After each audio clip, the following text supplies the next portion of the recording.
Hello বন্ধুরা, 2003 সালের March মাসে এফবিআই 44 বছর বয়সী একজন ব্যক্তিকে গ্রেপ্তার করেছিল। তার নাম ছিল অ্যান্ড্রু কার্লসন। সংবাদপত্রে খবর হয়েছিল যে ব্যক্তি অবিশ্বাস্য রকম ভাগ্যবান ছিলেন, কারণ শেয়ার বাজারের ইতিহাসে এত দ্রুত কেউ এত টাকা আয় করেনি। তিনি মাত্র 2 সপ্তাহে $800 বিনিয়োগ করে $350 মিলিয়ন পরিণত করেছিল। এফবিআই সন্দেহ করেছিল যে এখানে কোনো প্রতারণা বা জালিয়াতি হয়েছে। তারা ধারণা করেছিল তিনি একজন অভ্যন্তরীণ ব্যবসায়ী। কিন্তু যখন অ্যান্ড্রুকে জিজ্ঞাসাবাদ করা হয়, তিনি দাবি করেন, আমি একজন টাইম ট্রাভেলার। আমি ভবিষ্যতে 250 বছর থেকে এসেছি। আমি জানতাম কোন স্টক উপরে উঠবে বা নিচে নামবে, সে অনুযায়ী বিনিয়োগ করেছিলাম। এফবিআই তার কথা শুনে হতবাক হয়েছিল এবং মনে করেছিলেন তিনি মিথ্যা বলছেন। তারা প্রমাণ করার চেষ্টা করেছিল যে তার বক্তব্যটি অসত্য, কিন্তু তদন্তে জানা যায় 2002 সালের ডিসেম্বরের আগে কার্লসনের কোনো অস্তিত্ব রেকর্ড নেই। আরো হতবাক করার বিষয় হলো, তিনি এপ্রিল তার শুনানির জন্য আদালতে উপস্থিত হওয়ার কথা ছিল, কিন্তু তিনি হঠাৎ অদৃশ্য হয়ে যান এবং তারপর থেকে আর তার খোঁজ পাওয়া যায়নি। তাহলে তিনি কি সত্যিই একজন টাইম ট্রাভেলার ছিলেন? আজকের আলোচনায় আমরা টাইম মেশিন এবং সময় ভ্রমণ নিয়ে কথা বলবো। অজানা গল্প কথা চ্যানেলে আপনাকে স্বাগতম। অনুরোধ করব চ্যানেলটিকে সাবস্ক্রাইব করে বেল আইকনটি বাজিয়ে আমাদের পাশেই থাকুন।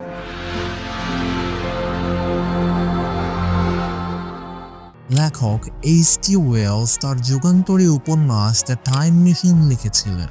এরপর থেকে টাইম মেশিনের ধারণা জনপ্রিয় হয়ে ওঠে মানুষের মধ্যে। এটি এমন একটি যন্ত্র যা সময়ের সঙ্গে অতীত কিংবা ভবিষ্যতে নিয়ে যেতে পারে। যদিও উপন্যাসটি ছিল কাল্পনিক এবং দার্শনিক, টাইম ট্রাভেলার নিয়ে শুধু গবেষণাপত্রই নয়, অনেক চলচ্চিত্রও নির্মিত হয়েছে।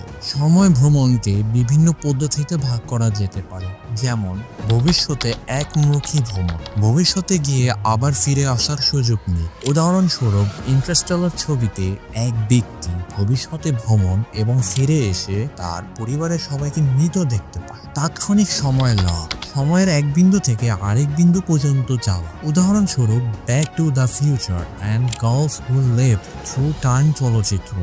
স্থির সময় ভ্রমণকারী, যেখানে সময় ভ্রমণকারী স্থির থাকে কিন্তু তার চারপাশে সময় ঘুরে বেড়ায়। হ্যারি পটারের প্রিজনার অব অ্যাজাকাবান সিনেমায় হারমোনির টাইম ট্রানার ব্যবহারে এটি দেখা গিয়েছে। ধীর গতির সময় ভ্রমণ, যেখানে একজন সময় ভ্রমণকারী ধীরে ধীরে সময়ের পেছনে যেতে থাকে। প্রাইমারি সিনেমা এটি দেখানো হয়েছে। আলোর গতিতে ভ্রমণ, সুপারম্যান মুভিতে সুপারম্যান আলোর গতিতে উড়ে সময়ের পেছনে নিয়ে যায়। এখন প্রশ্ন হলো, বাস্তবে এর মধ্যে কোন পদ্ধতিটি আদৌ সম্ভব? বিজ্ঞান বলছে ভবিষ্যতে সময় ভ্রমণের সম্ভাবনা রয়েছে, তবে অতীতে ভ্রমণ করা আরো জটিল এবং এখনো তা কল্পনার মধ্যে সীমাবদ্ধ রয়েছে।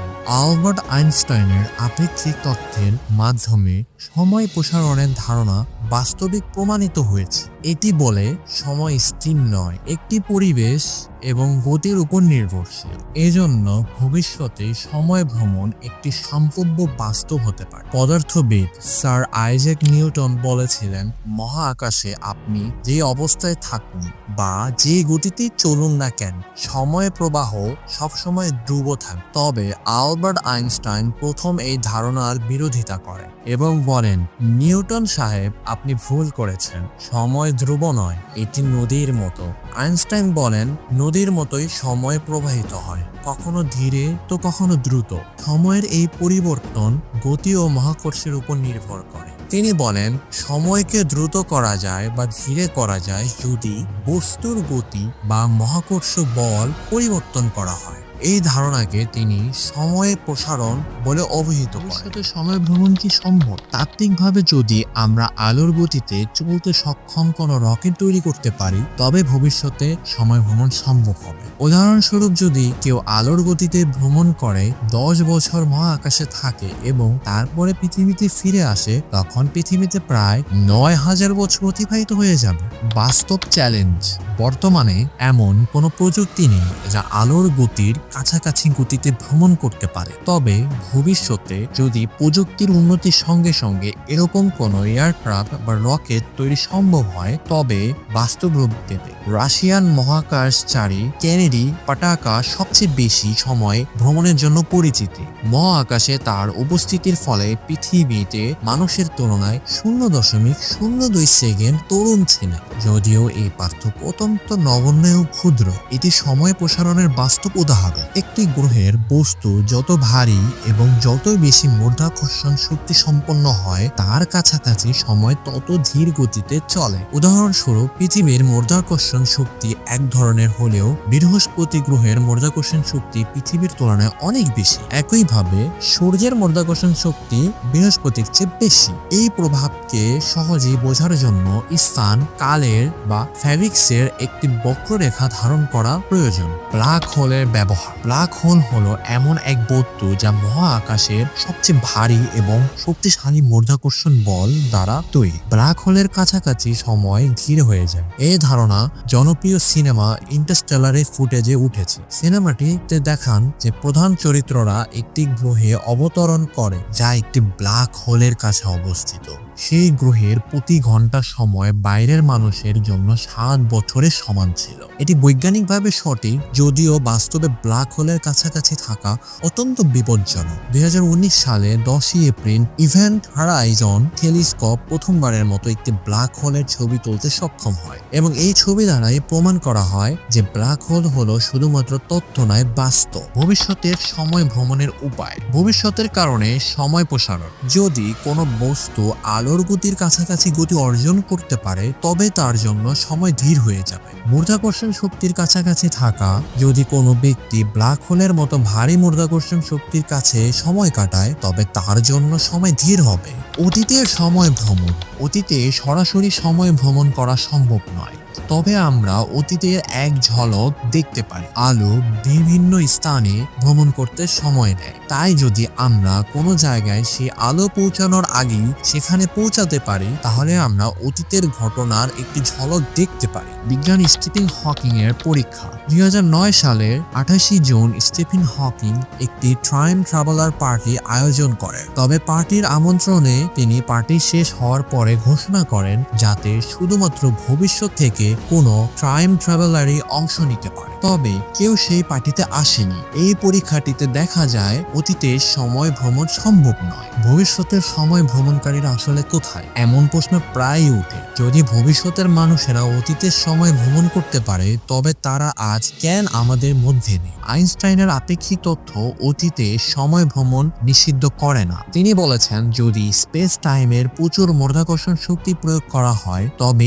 এটি ওয়ার্ম হোল তৈরি হতে পারে যা অতীতে ভ্রমণের পথ তৈরি করবে। তবে এই প্রক্রিয়াটি বাস্তবায়নের জন্য প্রয়োজন অসাধারণ মাধ্যাকর্ষণ শক্তি যা সম্ভবত শুধুমাত্র একটি ঘূর্ণায়মান ব্ল্যাক হোলে বিদ্যমান। নোবেল বিজয়ী বিজ্ঞানী কিপ থর্ন বলেছেন মহাকাশে সর্বদা ছোট ছোট ওয়ার্ম হোল তৈরি হয় এবং বিলুপ্ত হয়ে যায়। এগুলো এত ছোট যে এগুলোর মধ্যে ভ্রমণ করা অসম্ভব। যদি এগুলো খোলা রাখা যায় এবং প্রসারিত করা যায় তবে তা অতীত বা ভবিষ্যৎ সময় ভ্রমণের পথ খুলে দিতে পারে, কিন্তু এর জন্য প্রয়োজন বিপুল পরিমাণে শক্তি এবং নেতিবাচক শক্তি মহাকর্ষ বিরোধী শক্তি যা স্থান ফলের ফ্যাব্রিক্সের স্থিতিশীল রাখবে। তবে এই শক্তি কোথা থেকে পাওয়া যাবে এবং কিভাবে তৈরি হবে তা এখনো গবেষণার বিষয়। অতীতের সময় ভ্রমণ তাত্ত্বিকভাবে সম্ভব হলেও এর মধ্যে অনেক যৌক্তিক সমস্যা রয়েছে। এর মধ্যে সবচেয়ে গুরুত্বপূর্ণ হলো গ্র্যান্ড প্যারাডক্স। গ্র্যান্ড প্যারাডক্স ধরা যাক আপনি অতীতে গিয়ে আপনার দাদাকে হত্যা করলেন। এতে আপনার জন্ম সম্ভব হবে না, কিন্তু আপনি যদি জন্ম নেন তবে অতীতে গিয়ে তাকে হত্যা করলেন কিভাবে? এই ধরনের পরিস্থিতি সময় ভ্রমণকে জটিল এবং আপাতত অসম্ভব করে তোলে। মাল্টিভার্স তত্ত্ব। এই তত্ত্ব অনুযায়ী যখন অতীতে গিয়ে কিছু পরিবর্তন করা হয় তখন একটি নতুন মহাবিশ্ব বা মাল্টিভার্স সৃষ্টি হয়। প্রতিটি মাল্টিভার্সে ভিন্ন ঘটনা ঘটে। Predestination paradox. এই প্যারাডক্সকে বলা হয় অতীতে যা কিছু ঘটে তা ভবিষ্যতেরই অংশ। আপনি যতই অতীতে গিয়ে পরিবর্তনের চেষ্টা করুন না কেন সেই পরিবর্তন বর্তমানকে গঠন করে। বাস্তব উদাহরণ এবং চলচ্চিত্রে এই প্যারাডক্স নিয়ে অনেক চলচ্চিত্র নির্মাণ হয়েছে। যেমন 12 Time Crimes 2007, Time Traveler's Wife 2009, Destination 2014। এগুলোতে সময় ভ্রমণের তাত্ত্বিক দিক এবং সমস্যা দেখানো হয়েছে। অতীতে ভ্রমণের বাস্তবিক চ্যালেঞ্জ। অতীতে সময় ভ্রমণ অনেক সমস্যা সৃষ্টি করতে পারে, তাত্ত্বিকভাবে সম্ভব হলেও প্যারাডক্স এবং যুক্তিগুলোকে এটিকে প্রায় অসম্ভব করে তোলে। ভবিষ্যতের সময়ে বাস্তবতা। তবে ভবিষ্যতে সময় ভ্রমণ করা আজও সম্ভব এবং তা আরো বাস্তবসম্মত হয়ে উঠেছে মাধ্যাকর্ষণ শক্তি এবং উচ্চ গতিতে ভ্রমণের মাধ্যমে। সময় প্রসারণ আজকের প্রযুক্তির সাহায্য বোঝাচ্ছে। সময় ভ্রমণ এটি একটি জটিল কিন্তু আকর্ষণীয় বিষয়। ভবিষ্যতে সময় ভ্রমণ বিজ্ঞানের মাধ্যমে সম্ভব হলেও অতীতে সময় ভ্রমণের ক্ষেত্রে অনেক বাধা রয়েছে। তবে সময় ভ্রমণ নিয়ে গবেষণা এবং বিজ্ঞানকে আরো এক ধাপ এগিয়ে নিয়ে যাচ্ছে। আপনাদের আরো কোনো প্রশ্ন থাকলে এবং নতুন কোনো বিষয়ে জানতে চাইলে আমাদের কমেন্ট বক্সে মতামত করেন। আমরা আপনাদের মতামতের ভিত্তিতে আরো নতুন বিজ্ঞান ভিত্তিক ভিডিও দেওয়ার চেষ্টা করব। Please subscribe our YouTube channel and press the bell icon. Thanks for watching this video.